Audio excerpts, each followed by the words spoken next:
Hi, welcome to my sewing journey. Today I was working on a sleep mask, and these are easy to make. First thing I did was measured from ear to ear, which that measurement became 8.5 inches. Then I measured down how far I wanted my sleep mask to go, which was 4 inches. Everyone's measurements are going to be a little bit different.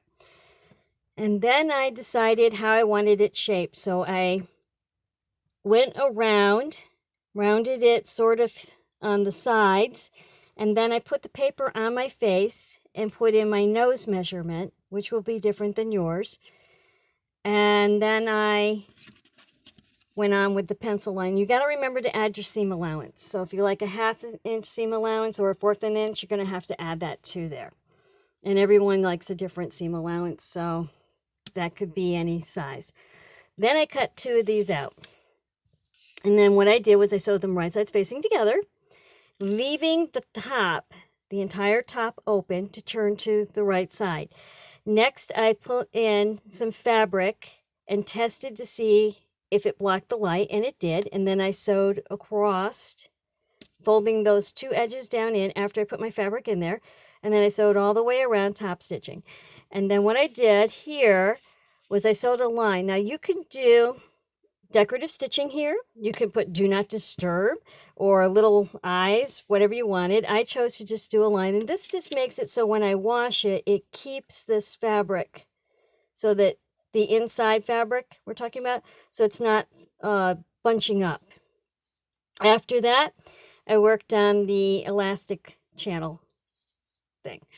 Now you don't have to do this if you don't want to bother and you don't mind the elastic just being there, then just go right ahead and measure from ear to ear and make it a little bit shorter, and then put your elastic, the measurement a little bit shorter, and put your elastic right on. But I wanted mine to be inside some fabric because I don't like it getting, I just don't like the way elastic feels. So I took 2 pieces of fabric, 1.5 inches wide, and turned them right sides facing together. I stuck my elastic at the very end and sewed straight down, then went around, leaving myself a little gap, and I trapped the elastic on the other side so I didn't have to pull my elastic through. But if you don't like to do that, leave your ends open as well as a little spot to turn it to the right side, and then you can put your elastic through using the safety pin method, where you put one safety pin at the end and then you pull it through with another safety pin, and then you sew it shut.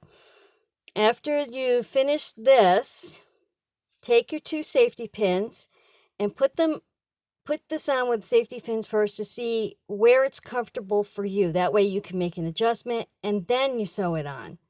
And I just sewed it, I'll just show you here on the back. I just lined it up like together and sewed it on there with a zigzag stitch. I wanted to keep this very simple in case a beginner wanted to do the project. I hope you like this idea. Thank you for joining me today. Thank you for liking, thank you for subscribing, and happy sewing.